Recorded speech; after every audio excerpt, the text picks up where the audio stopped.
Welcome and thank you for tuning in. You're listening to the Beyond 50 radio program. I'm Daniel Davis. On the program today, we're going to be joined by someone that a lot of people are going to recognize the name, but the tale and the wonderment of itself is going to be something that will be quite amazing and even at times devastating. On the program today, we're being joined by Richard Pryor Jr. to talk about his book, In a Prior Life with Richard Pryor. I'd like to welcome to the Beyond 50 radio program today our guest, Mr. Richard Pryor Jr. Thank you for being on the program today. Thank you for having me, Daniel. You know, this was one of those I kept thinking about the introduction, and I thought, I'm just going to introduce him because there's so much that you could talk about here, and I know a lot of people want to talk about, what was it like living with your father and who was he and did you shape your life after him, and you can go on and on about that, but I'm going to let you just go ahead and talk and tell us what you'd like to share with our audience today. Well, my book says it all, In a Prior Life. It basically just deals with me first as a human being, and then dealing with the aspect of being the son of somebody who's actually very famous, and the grips and the turmoil and the ups and downs that go along with having a father who's famous, having a mother who isn't in the limelight, and dealing with her struggles and the things that happen within our life, our upbringing, because I was raised with her, and the things that happened during those times as well. And then also how parallel my father's life and my life were in comparison to things that we experienced and the things that we went through and the lives that we actually lived. Being raised, my great-grandmother on my dad's side, she ran a brothel and they did in the bootlegging business and all that. And then my mother's side of the family, you had alcoholism from my grandfather and different things like that had to be dealt with all. So a lot of these things started when I was very, very, very young.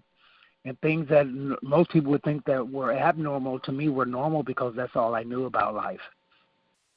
So in a nutshell, that's pretty much what it entails about, my life and what I've gone through and, how I've struggled and how I've, persevered and how I've come out of darkness when there's been so much darkness in my life, how I could come out of it and still be shining and still smile and still embrace people and embrace love.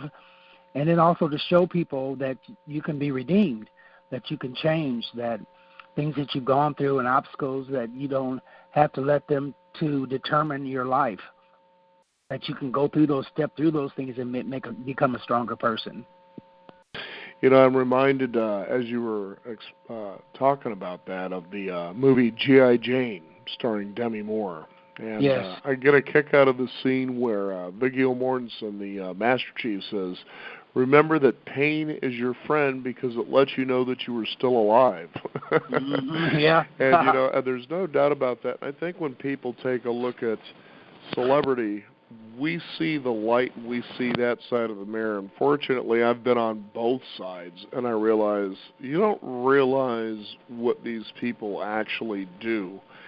And unless you're really honing and developing yourself as success when it does happen, and it doesn't happen for everybody, but when it does happen, can consume you to a degree that you really aren't the person that you think you are. And even more so, let's say in your way, the children, the families, of these celebrities, they don't live the lifestyle that people seem to think they do. I mean, there's tremendous sacrifice. And look, I've interviewed many celebrities over the years, children of celebrities over the years, and it is rare that you hear, yeah, we had a great family life like you see on the Hallmark Channel. It just doesn't happen. True. I believe that with all my heart. Now, let's go ahead and talk about, if you will, what it was like growing up. I mean, I'm sure, there were probably some good times, but, it just, again, like I said, this is someone, your father, he's a comedian. He's an icon in his own right, especially when it comes to comedy, one of the greats of all time. But, being a comedian, especially a comedian, I say that to me is the rawest form of entertainment out there. There's nowhere to hide. You're there. So there's a lot of touring. I mean, you're talking about constant work. So as a son, there ain't much of a connection at times, is there? No, there's not. There's the detachment at times, when it comes to those things. Luckily, one thing that was actually good for me is like during the summers and everything, when I had summers off, I spent them with my father. So I was able to go on the road with him and tour with him and different things like that, even being able to introduce him on stage when I was very young.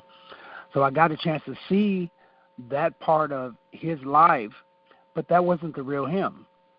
And see, what a lot of people don't see, they see, him on stage and see him performing, they think that's him, when in actuality, I call it a caricature of who he is, because it's not really him. My dad, outside and off the camera and off the stage, was very quiet. He was an introvert, very soft-spoken. You didn't hear the jokes all the time around the household or anything like that. He was a very serious man. And then also during those times, the struggle, the demons that he had to deal with the drugs and the things in his life, those things as well, whether it was that or relationships and all that, we were all privy to all those things. So it wasn't a thing where things were hidden from us. We saw our father going through those things, but we also didn't know anything different than what we saw. So what we saw on TV and even on sitcoms or different things like that, other actors portraying families and all that, we saw those things. Those things weren't real to us because we knew what we had to live through and what we had to go through and what we had to endure. I'm not saying he was a bad father or anything like that, but he was the best father he knew how to be. Yeah, especially when you consider the circumstances, it was the only, as you said, the only father that he knew, because you take a look at Richard Pryor's life, and his father really wasn't there. And, and unfortunately, after World War II, that was a common theme in a lot of families in the United States. There just was no fatherhood and no connection that way. And just recently, my wife, she does movie reviews, but she does what's called conscious movie reviews, where she takes a movie and she grabs the spiritual lessons, those kind of things that could be gleaned. And just recently, she did one called on Creed 2, which is the the Rocky Balboa Creed 2. And what's fascinating in talking with you today is that in Creed 2, she talks about what it's like to be a son who tries to gain anonymity, anonymity away from their fathers. For instance, Rocky's son, trying to get his own way. And then there's Creed's son, he's trying to get his own way. And then in this Creed 2, there's also Ivan Drago's son. He's trying to find his own way and get out from under those shadows and to really claim themselves. And when you take a look at a lack of nurturance from a father figure to a son, that's exactly what it seems like you're trying to do. But here your father was around, and that was a huge shadow that you were trying to get away from. Let's talk about how you tried to find your own way, if you can. Well, I think myself trying to find my own way was a long, treacherous road and battle, because a lot of things when you try to be yourself, a lot of times when you're trying to be yourself, you're actually emulating what you know and what you've seen. So a lot of times throughout my life, I got into the drugs and all those things, and I think it was a thing of acceptance from my father, trying to get that acceptance because I knew that's what he was. That was a part of his life. So a part of me that didn't understand what it was doing, how detrimental it was to me, was a thing of me reaching out, trying to be a part of. But also in that aspect of it all, I'm thinking I'm trying to gain my own independence and being my own self. I just went around about it the totally wrong way in order to get there and to achieve that. It took me years and years and years to be comfortable with who I am as Richard Pryor Jr., not the son of Richard Pryor, but my name Richard Pryor Jr. It took me years to get there. And it took a lot of trials, tribulations, going through pitfalls, the drugs, the almost dying and several times. And the pain and suffering and not knowing who people were around you, if they were true to you, going through all those things to get to where I am right now, to where I'm just now at the place in my life where I'm comfortable with who I am and know who I am and know I'm my own individual. Yeah, people can associate me with Richard Pryor, that was my father, but I know how to step back and know how to be, no, this is me, I'm Richard. I just recently had someone today to send me a message talking about, Richard Pryor's son, you're Richard Pryor's son. No, I'm Richard. I am Richard. And it took me a long time to get there and to be comfortable with saying that.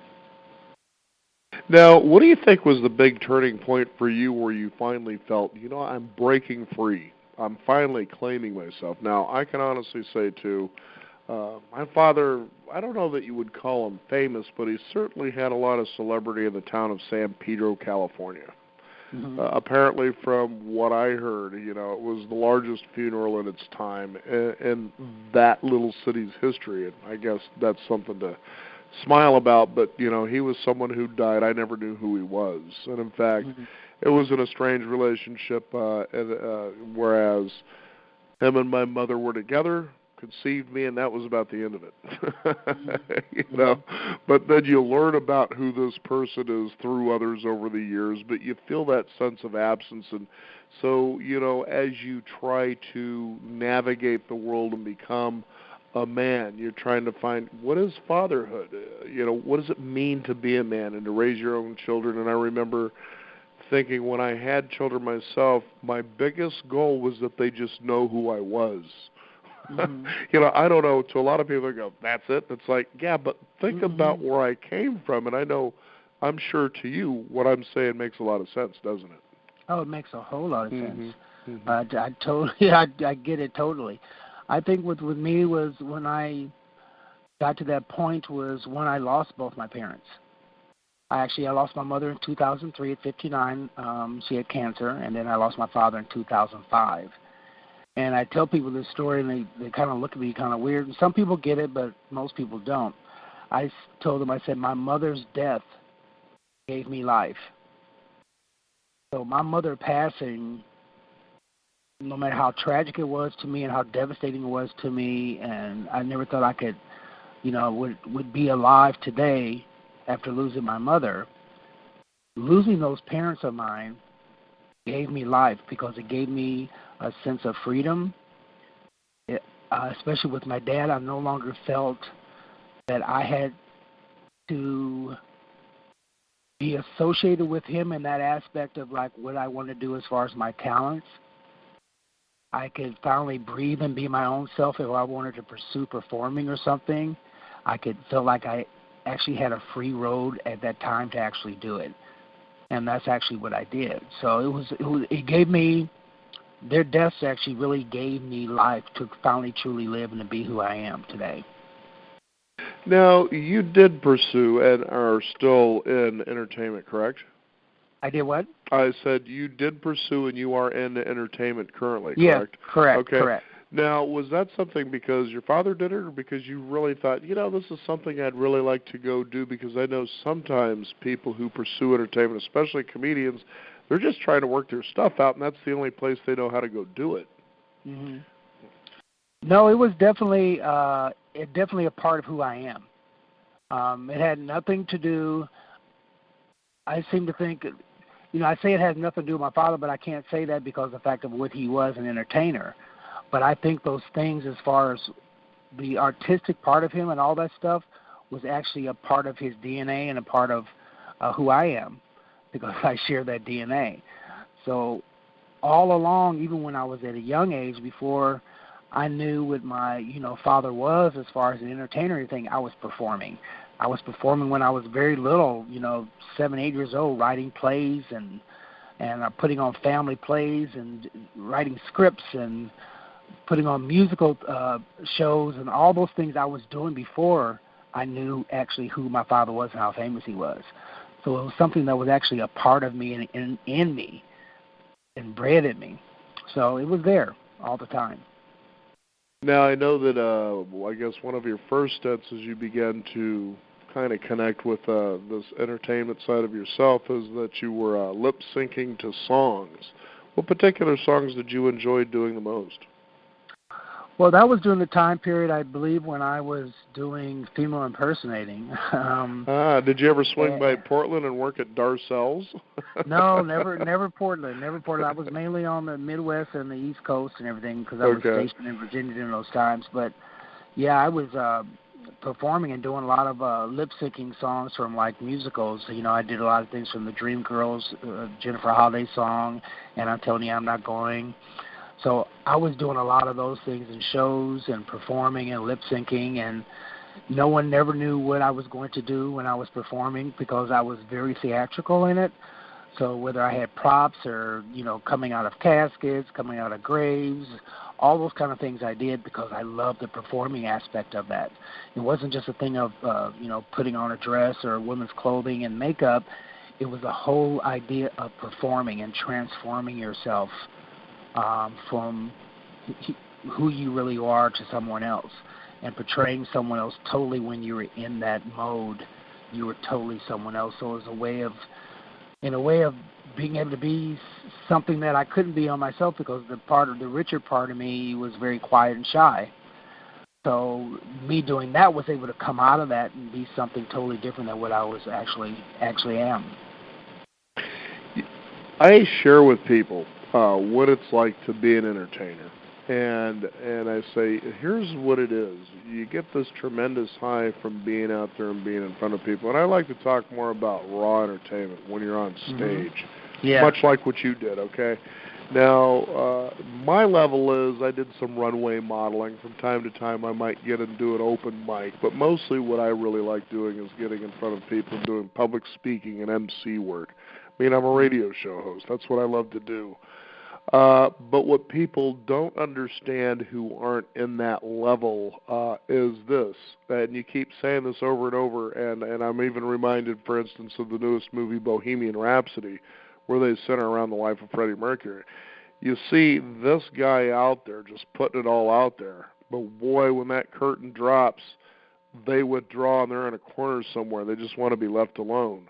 And and I know you know what I'm talking about here. Kind of share what that feeling is when you're in that realm, when you've put it out there, because you really got to recharge. Yeah, it's so true with the performing, because I love performing on stage and doing whether it's my cabaret show or doing a play about my life or something like that. When you're out there, you have put so much energy into performing and giving the best you have, giving that to the audience. And then when the audience gives you that feedback of them enjoying it, that gives you even more energy. So you even push yourself even further as far as doing the best you can do. So when it comes time, when the applause comes and the curtain closes, your body just crashes. You really are done with it. And that's one of the hardest things I know, that after I perform and everything, is knowing that I have to put on a smiley face, powder myself off, dry myself off, and greet people after the performance.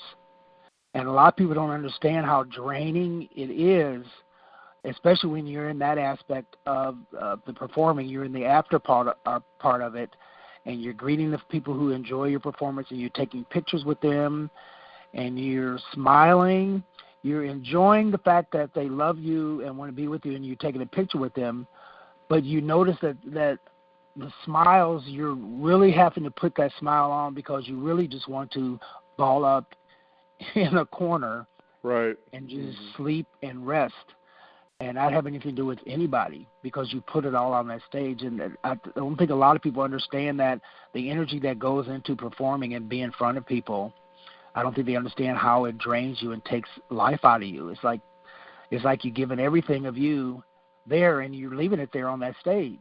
So then when you get back behind stage, there's nothing there left. You're just a shell of a person. And you can see how addictions actually begin to occur, because sometimes you're trying to bring yourself back down to earth because of all that energy that you got going on out there. That isn't just something you turn off. It takes a while. Right. And then also feeling the comfort of being around people that think they know you. You know, that they're kind of like you're talking about behind the stage, putting the arm around you, getting the picture, you know, that sort of thing. And so I could see now what people are going to come to experience in this book is the parallel life that you and your father led, and what comes to mind is, and I used to really enjoy Richard Pryor's movies in the 70s, and by then I was getting into my young teen years. And in fact, I remember one time my mom and my brothers and I went out to go and see Stir Crazy, which a lot of fun. Just seen that about a year ago again, you know, after years. But the one movie that I think really pinpoints what we're talking about here for the audience who may not be familiar with Richard Pryor's work in movies is the movie The Toy. You know, where, you know, they bring him in for this young boy just basically to have someone to be around. You know, it's a rich father played by Jackie Gleason. And you realize that it gets to a point where he just, you know, Richard Pryor just gets frustrated. Look, I'm not a toy, but that paralleled exactly, I think, how Hollywood was actually making him feel he was being treated. And there was not much of a difference in your life in many ways, too, was there? No, it was. You mentioned that, you know, that film, The Toy, and I know my father even doing that film. He wasn't happy with the film, you know, because of the underlying and the undertones of that film, of, you know, a rich little white boy owning a black man, you know, as his toy, and having to deal with that. But then you look at the fact of real Hollywood and the real things that you go through throughout life, how your life is like so much in line with things like that. As far as even in this business, how you have to do certain things, and, you know, you're not wanting to compromise who you are, and, you know, having to turn down things because they're not what they're supposed to be, and how do you move forward with this, and how do you go with this? So my book and everything that deals with a lot of that. Our lives are parallel, but how can I make a difference? How can I come out of the darkness better than my father did? How can I persevere better than my father did? How can I not succumb to this that my father succumbed to? How can I, you know, reach farther and get further and know who I am? And it comes down to actually, like what I just said, is knowing the person that you are, and knowing what your strengths are, and having self-worth and actually loving yourself. And because without that, nothing's ever going to work. Not even the people that come into your life, because those are people that are just coming in there to make you feel good when you don't feel good about yourself, and they're pumping things into you that aren't true and that aren't life, and they're not giving you life. Yeah, because certainly celebrity is a passing illusion. There's no doubt about that. You know, definitely, without a doubt. Now, I like this parallel. I found this one really unique as well. So I go back to the movie Car Wash. And there your father sort of plays a minister preacher that sings, "Why Not Believe in Me?" Yeah. And that's exactly what you did as you became a minister, didn't you? What kind of led you in that direction? I think what led me in that direction during that time, I'm actually in ministry again now, but I think what it was during that first time as far as my life was that I had gone through so much and had so much turmoil and so much destruction in my life. It's like, what other direction and door is there? That I've got to find something that, you know, that's got to get me out of this funk, get me out of what I'm going through, and get me how I'm feeling. What can I actually do? So I went to a concert. It was a gospel choir concert. And I went to the concert, and after the concert, one of the persons that were there invited me to their service the next day. And I went to the service and stayed, and that was all she wrote. It was like, you know, I was able to breathe again, and, you know, not have to put up a facade. I could just be Richie, you know, and just be myself, and grow and learn and get stronger throughout life. And that's what I did. And I think it's such an appropriate path for you, too. And when you consider people who get into coaching or ministry work where they really sincerely want to reach out and help others, and I say this in all sincerity, to help others at their point of need. You're not running out there and you're not trying to save lives, but when those paths cross, as they say, when the student is ready, the teacher appears. Yeah. And, I think that's a very valuable thing to talk about here, because when you culminate all of your life experiences, the one thing that you can do that's much different than somebody who trains to do it, that doesn't embody a lot of those experiences, if any at all, is this. You'll have the compassion and the wisdom of when to just sit there with your mouth shut and listen. Oh my God, that's so true. And the That's so true. intelligence of knowing when you may or should offer any kind of advice or direction, and the patience to do so. Would you agree Oh with that? my God! Oh, I totally agree with that. I totally get it and agree with it. I've been there and I've seen it. There's been times, just going through life and you learn things. Sometimes you have to learn just to shut up and just to listen. Sometimes people just want to just talk and don't want any kind of feedback, don't want anything, but sometimes you just have to be an ear for somebody. And I've learned that a lot throughout my life, especially the last few years of my life, of how just to listen and let a person be who they are and just be who you are to receive what they have to say, and not necessarily give any feedback until you're told to do so. Now, I'd like you, if you would, for our listeners, of your book, you talk about resilience. And I think what I've said this many times on the program, I mean, it's beyond 50 by this time. A lot of people have a collection of experiences, wisdom, you name it. I mean, we have it usually, and we're still active and we're still on the move and that sort of a thing. But I always say, if you really are pursuing anything, whether you want to be an entertainer like what we're talking about here today, or you want to be a pilot, or whatever it is that you're trying to pursue, usually by the time people hit midlife, they're questioning these things that they were raised and led to believe, that if I do these things this particular way, this should be the outcome that I should have, and this is what's best for you according to others. And I think the crisis comes from an occurrence, and I think this happens with everybody. And it's not a crisis; it's an awareness, a life of awareness, where you all of a sudden become aware. Time isn't on your side. It isn't one of those things that feel like you did back in your 20s, where I've got all the time in the world, I'll get there eventually. By the time you get to midlife, that thinking changes, and it's, oh my goodness, but I've been living my life this way. And this is why I feel so unsatisfied. And so you grab a hold of it now and you say, I demand, as you did, you came to know who you were. And you decided to live life and say, this is the best actor. In other words, I am Richard Pryor Jr., the actor. And I remember seeing an interview with Bill Murray, one of my favorite actors of all time. And he says, think about the one thing that really I try to achieve is just being me. And he says, think about how hard that is. Being you in any circumstance, what would you genuinely do in any given circumstance? He says, that's acting. Yeah. What are your thoughts on that? Well, I when you mention a thing of like knowing who you are and, knowing the real you, that's one of the difficult things. I remember doing I don't know what you call it, not really a challenge, but like an experiment I remember doing one time, of looking myself in the mirror one time for 5 minutes. Standing there and just looking at yourself, your reflection, and standing there for the 5 minutes, not moving and just looking at yourself. It was the most difficult 5 minutes of my life, because it was like the rawness of who you really are and the person you really are, you're actually really looking at.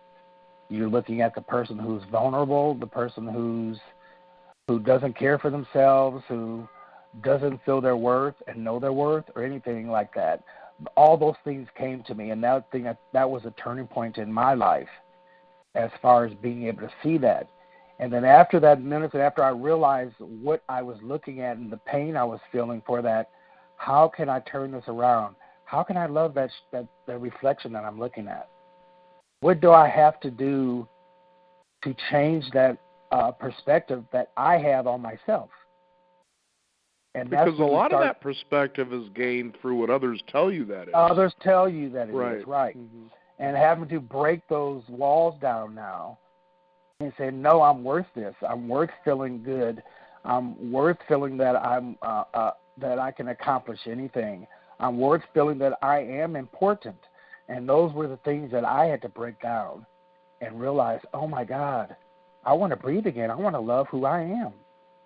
And that's what I worked on. I worked on it diligently to achieve that. And it's not saying that it's all over, because I always want to learn and I always want to grow. I think when we stop learning and we stop growing, I think we cease to live. Now, I find this really kind of entertaining, and I kind of wonder about this. And so you had entered the Navy, and you were stationed in San Diego and Virginia Beach, which actually I was stationed in Norfolk, Virginia. So yeah, that's where I was at. I was in Virginia, Norfolk. No, I lived in Virginia, but I was stationed in Norfolk. Norfolk, as I learned to say it. Yeah, Norfolk. Yeah, I think you say it that way because of the winters. It gets so cold your mouth doesn't move.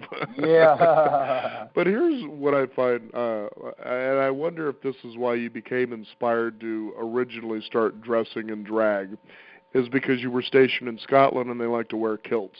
Is that what was going on there?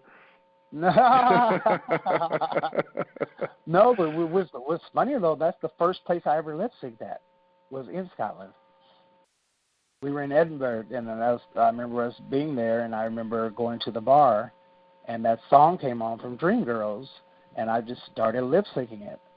And then people went crazy, and then the next day they let me and my friends in free, and they had me do it again.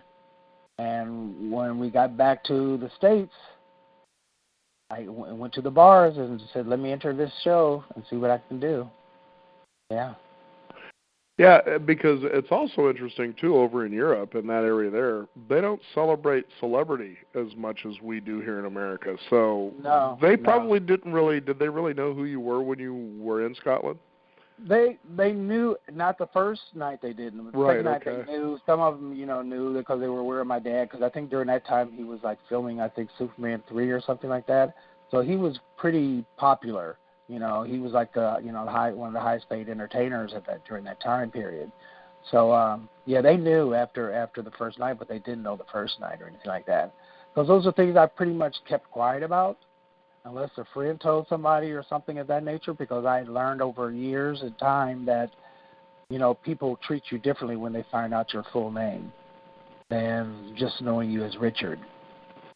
And I found that out a lot in life. Well, I'm telling you, I'm very excited about getting the book. It's certainly been a wonderful pleasure to talk with you again. I grew up, seeing your father's work, and I really got a kick out of his movies. Just recently I showed my wife for the first time his comedy with Live on the Sunset Strip, which I still, to my memory, was one of the most heavily promoted comedy shows in that one in cable history. Yeah, Live in Concert is a really good one also. Haven't checked that one out. That's the one he won awards for, that one, I know. Now, how would you like to leave our listeners thinking about maybe some final thoughts about your father, you and your father's relationship, things like that? Because I know your book is extensive. I know it's going to be definitely worth reading. I mean, it's one of those lives where he literally, in rare entertainment, he was an icon, and to get to that status, that's a road very well less traveled, and it comes with tremendous sacrifice as well. But what would you like to leave our listeners with? Well, I know one thing that, people seem to forget in life as far as who my father was is that he was our dad. And I think a lot of times people in life fail to see that because they're in love with that person they see on the stage and the person that's performing all the time. And it brought me back to the time when my father passed away. And it was so difficult for my siblings and myself because we didn't have time to really grieve for our father because of his fans. And his fans were putting their grief for losing him on the same level as our grief for losing him. They saw no separation. They saw us just losing how they cared about him. Because you would constantly see where, I'm sorry you lost your dad, but we loved him too. It was always that kind of thing, and we understood that. But sometimes people have to understand and look back and say, regardless of how iconic this person is, that he had children, and his children were a part of his life. His children loved him, in spite of what everyone else saw in their lives. His children were his children, and his love that he had for his children and his children had for him was genuine, and it was pure, in spite of what everyone says or everyone thinks about him. That he was a good man and he was the best father he knew how to be. I think that's what I believe in. And there it is. I mean, he was as good as it could get when you consider what he was born into, how he broke away from that, how he redefined who he was, having a family, having fans. And this is what I like to say to people, especially if they're embarking on their own journeys into a realm that, you know, as I mentioned earlier, the road less traveled. Perhaps you're starting a business and things don't seem to be working your way, or in life, things just don't seem to be going the way you would like them to. And it's like in Buddhism, they say your suffering comes from attachment. How long are you going to attach yourself to what's going on there and suffer with that? And I always encourage people, read biographies, because they show you that these people that we celebrate and exalt and have so much respect for, they traveled a path just like you did. It may be different, but they did that. And what you glean and learn from it is they keep pulling themselves up by the bootstraps, realizing I'm breathing in and out, or like I said earlier from the movie G.I. Jane, pain is your friend. It lets you know you're still alive. Do something about it. And certainly you share a lot of that in the book, as long as a lot of great stories and funny stories as well, especially you donning the drag there in Scotland because of the influence of the kilt. Yeah.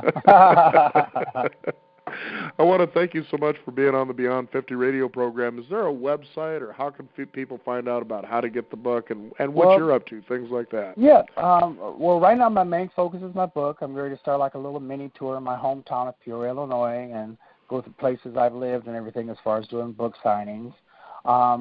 The book, you can check out inapriorlife.com for links to the book, which are at bearmanormedia.com is the publisher.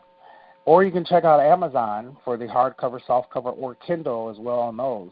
I know that Bear Manor Media right now, they're actually starting to send the books out early to people because they've had so many responses for pre-orders. So you may want to, if you want to hurry up and get the book, check out bearmanormedia.com to get the hardback or the paperback book. But, yeah, all those links you can find out and find me out on social media. Hoping to, once the book is finished and this relaxes and everything, I'm working on a one-man show based off of the book. So that's my next endeavor. Sounds very exciting. Richard Pryor, Jr., thank you so much for being on the Beyond 50 radio program. You know, it's such a treat for me to be doing what I do, because it surprises me when you get within 1 degree of separation from someone, but that degree that's in front of you, to me, is just as fascinating as the person that you want to know about. That's awesome. Thank you very much for having me. You bet.